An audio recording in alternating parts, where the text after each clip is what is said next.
Yeah, we see close to 300 kids during the school year, and we make over 1,000 contacts during the school year. We're always busy. And the issues vary so much, just from real mild issues to real severe stuff that I wonder how it got this bad before it was finally addressed. My mom lost her home, and we were technically homeless for, I believe, like the ending of 9th grade. And then after that, we had moved into a friend's house, and the living conditions there were very poor, and I couldn't do it. So I moved in with my dad, which was another big change because some of my other siblings were also living there that I hadn't really spoken to or talked to in a while. Bad things just continued to happen and just kept piling on. And I just started exiling myself from everything. There's certain pressures that adolescents face that other kids don't face. Kids very readily today jump to cutting behavior, drug use, and sometimes the suicidal behavior. The stress of just everything around me, the classes and the home life finally came crashing down when one day I was just sitting at home and I honestly considered ending it. I realized that was a very bad thought to have, and so I immediately came to the counselor and she directed me to the wellness center. A lot of kids feel like they're the only one dealing with the issue that they're coming with. They come with a lot of shame or embarrassment, and they find out through me it's very common. Just simply talking to someone about the issues and just knowing that I am not alone in this, that other people are dealing with the same stuff. Kids keep this stuff bottled up inside, and then when we lay it out on the table and we're able to look at it and come up with strategies for it, they feel empowered and like, wow, oh, I didn't have these tools before and now I can use this, and feel like they can handle the next thing with greater dignity and more skills. I learned how to view it as just an outside problem, how to deconstruct it, how to take it apart, and really learn how to push past it. Needless to say, I'm more social. I talk to more friends. I have more friends. I'm more out there. I'm happier. There are so many kids who are dealing with problems like me or similar to me that don't get help because they don't know it exists or they don't think that it's here and it's easily accessible to them. Often after I've seen a kid that I feel like, what would have happened to that child if I hadn't been here in that moment, because they were in such a critical place. It's a life-saving program. It saved my life, definitely. I don't think I'd be here if it wasn't for the Wellness Center.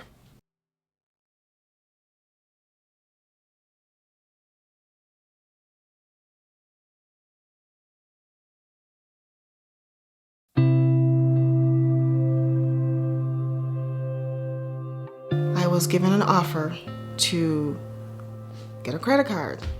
I got one offer, then another offer, then another offer, and they just kept coming till I think I had about anywhere from 7 to 10 credit cards. And eventually I maxed them all out. I go to my bank to get a major credit card because I have, of course, maxed out the others. So I thought, just get another one, it's what you do.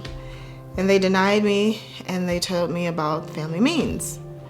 Having all that debt and then knowing what I make, I just didn't think, how is this going to work? I cannot pay these bills back because I don't make enough. I knew I needed help because I really felt in over my head. I lived a good several years just feeling hopeless and looking at my child thinking I can't take care of my child because all my money is going to bills. I knew I needed to make a change. When you decide that you want better and you want more, you'll take the help. First, I was shown how to pay off my debt. The counselor showed me where I was wasting money, how to save it, and how to spend it. And understanding the needs versus the wants. Because sometimes my wants get confused with my needs. After my first visit, I was like, oh, okay, this is good, I got this. But I felt myself sort of backsliding and not holding on to the principles that I was taught. And so then now I have set it up to where I see my counselor every 3 months because I need the accountability, I need the structure, I need the check-in to say, okay, this is where I'm at. The counselor showed me where I was doing well. And so it provided me with another level of hope and not doom and gloom. I can kind of breathe a little bit easier now because my money's not being wasted and I know exactly where every penny goes. It's very motivating. I'm totally motivated. I'm excited. Like now when I see my counselor, I'm like, yep, I'm ready to see you. Let's go. This has definitely been a process to get me out of debt. Now, I still have school loan debt, but as far as consumer debt, it's all manageable. And I have one last credit card that I have to pay off, and I'll have that paid off in a month. And so to know that there's hope initially, my money ruled me. Now I rule it, and it feels really, really good.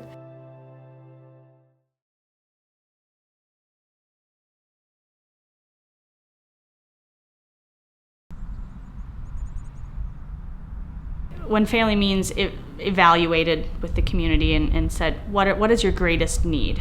They identified that their greatest need was for something for their youth to be doing. Every child that lives here lives in a mobile home. It's all mobile homes. They certainly struggle to make ends meet every month. And so coming up with more funds to get your kid involved in after-school activities, even just the cost of childcare, certainly is out of reach for a lot of families.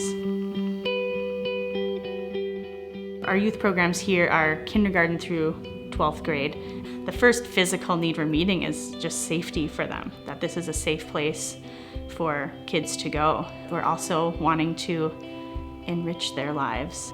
It's a little bit tricky as you're growing up how to navigate that sense of other. Am I different? Do I fit in? Do I belong? I want them to be proud of who they are. I want them to see how bright their future is and how unique and special they are. Wanting these kids to dream big for themselves involves us just throwing a ton of different experiences at them, so that whether it be a field trip that we're going to or some piece of artwork that they created, whatever might spark that passion in them, that's what we're hoping for them, is that they see something that ignites something that they're excited about. The reason I loved coming here was to do art. They had a lot of art stuff. So a lot of the time when I came here, I'd sit down and grab a chair and draw for an hour or two. I'd just walk past and be like, wait a second, I'd do a double take. Did you draw that? And he just has this quiet talent that just screams out loud. I mean, he's really not a self-promoter.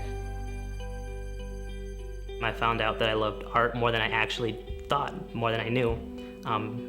And with the coordinators, I found that, just pushing myself a little bit more, I had the drive to do what I wanted to do. Him feeling accomplished in the area of art, it showed other kids that they can strive to do great things as well. We really do need to keep encouraging them to do it more than once, because they need to hear it more than once and from more than one person.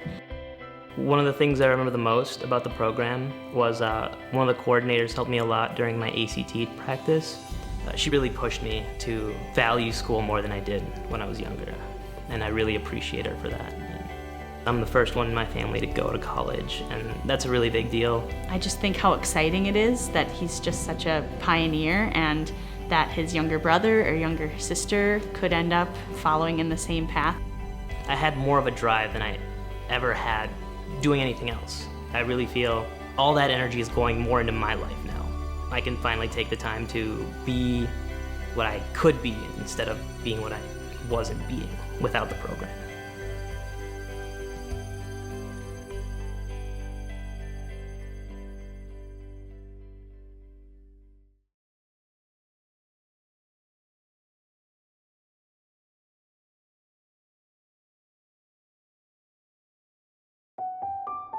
Tom and I have been married for 28 years. We got married in 1987.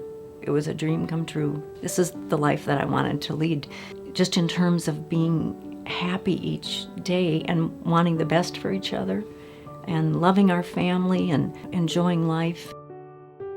The year after Tom retired, I started to notice little things, and he started having difficulty with geographic location.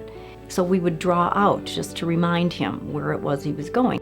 And then he started having some difficulties remembering who his grandchildren were. For instance, I'd say, something about one of the grandchildren, and he'd be unsure of who I was talking about. And so ultimately, we got his family doctor to order testing, and the doctor then told us, he said most likely it was due to Alzheimer's. Some really difficult times too, where he doesn't know who I am, and that breaks my heart, of course, because you think you have this bond that can't be broken, but Alzheimer's is a powerful disease. Tom can't be left alone anymore. And we used to golf and ski and travel and had a big group of friends that we would spend a lot of time with and have big parties, and we can't do that anymore. Over the years, that got to be really difficult for him. I was concerned about Tom feeling, he felt he had no purpose. Really, I was looking more for something for him to be engaged in that he could go to regularly and where people would understand what the circumstance was that he was dealing with. And then I found out about FamilyMeans. Well, I'm a volunteer at FamilyMeans, and I mostly work in the day out program.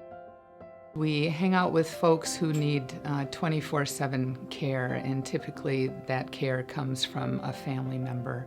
When I would tell our friends and our family about what Tom is doing, I would say, and then on Fridays he goes to the most wonderful place on earth. From the minute we came here, it was like he was coming to a party. He was coming to a social gathering, and everyone was so warm and welcoming.